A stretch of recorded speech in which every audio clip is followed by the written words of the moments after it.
जयपुर में घनी हरियाली से आच्छादित झारखंड महादेव का मंदिर पूरे राजस्थान में प्रसिद्ध है।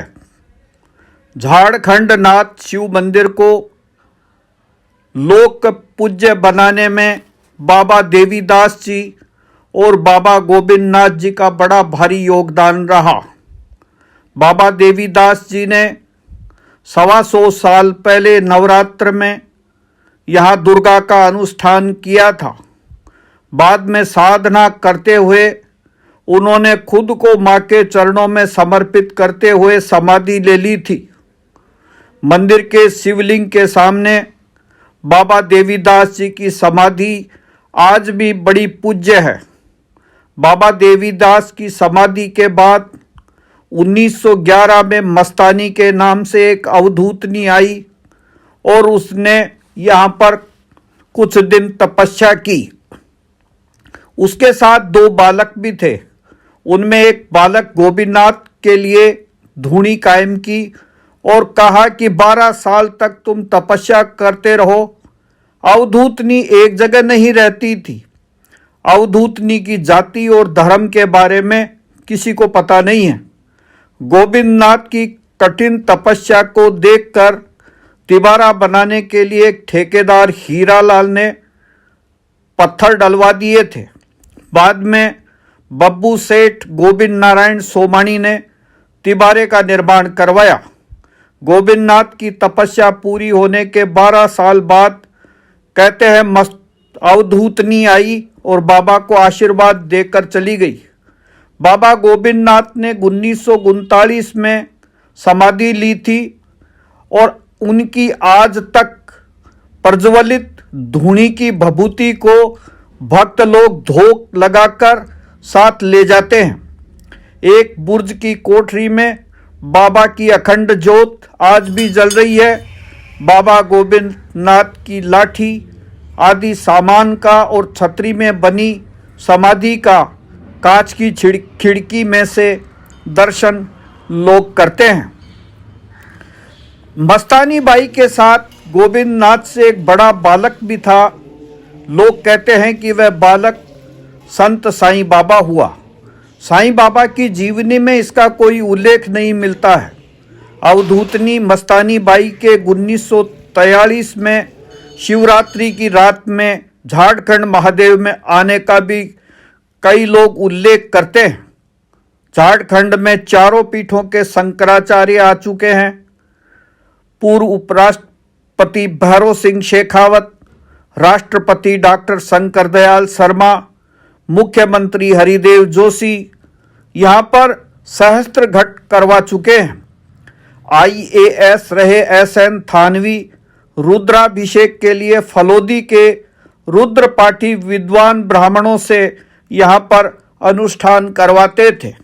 उद्योगपति के बिड़ला ने भी यहाँ पर 2 बार शिवजी के अनुष्ठान करवाए। कभी शुद्ध आबो हवा से सरोबार रहने वाले मंदिर को बाबा गोविंदनाथ के शिष्य बब्बू सेठ उर्फ गोविंद नारायण सोमानी ने शिव देवालयों का पंचनाथी शिव धाम बना दिया।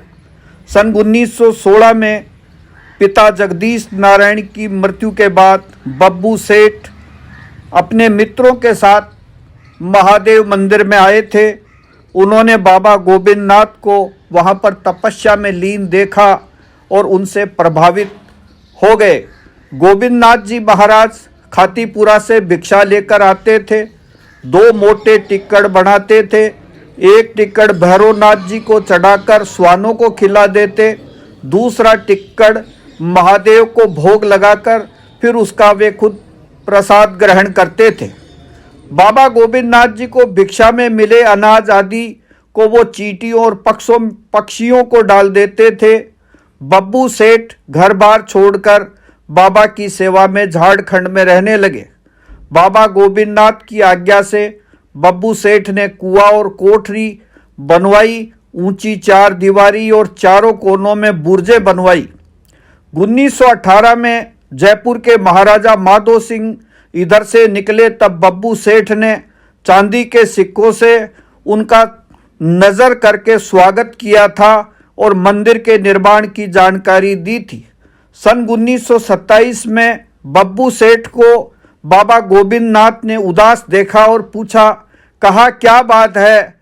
तो सेठ बब्बू ने कहा, धन दौलत सब है लेकिन संतान नहीं है। तब बाबा ने संतान होने का आशीर्वाद दिया था। सन 1939 में बाबा गोविंद नाथ की समाधि बब्बू सेठ ने बनवाई। मंदिर में माता पार्वती, कार्तिकेय, गणेश व नंदीश्वर स्थापित करवाए। बब्बू सेठ की मृत्यु के बाद उनके पुत्र रतनलाल सोमाणी ने द्रविड़ शिल्प कला का द्वार बनवाकर झारखंड की ख्याति को और भी बढ़ा दिया। उन्होंने नंदीश्वर की बड़ी प्रतिमा भी स्थापित करवाई। गोविंदनाथ के बाद बाबा घासीराम ने भी सेवा की। रेलवे स्टेशन पर ठेला लगाने वाले रामनाथ भी सावन में पुष्कर से गुलाब के फूल लाकर शिवजी का श्रृंगार करते थे। 1943 में सर मिर्जा इस्माइल भी झारखंड आए और यहाँ की हरियाली को बरकरार रखने के लिए पेड़ लगाने का निर्देश देकर गए थे। बब्बू सेठ के पूर्वज नारायण सोमानी जयपुर बसने के समय डीडवाना से आए थे और कल्याण जी के रास्ते में बसे। वे यूरोप की यात्रा करने वाले उन दिनों गिने चुने लोगों में से एक थे। संतों का ये तपोवन वट वृक्षों की सघन हरियाली से सरोबार था। लाल बेर की झाड़ियों से इलाके में आज़ादी तक पहले तक 12 सिंगा हरिण, जंगली सुअर, नील गायों के झुंड थे। शेर और बघेरे भी प्यास बुझाने के लिए पास द्रव्यवती नदी पर आते थे।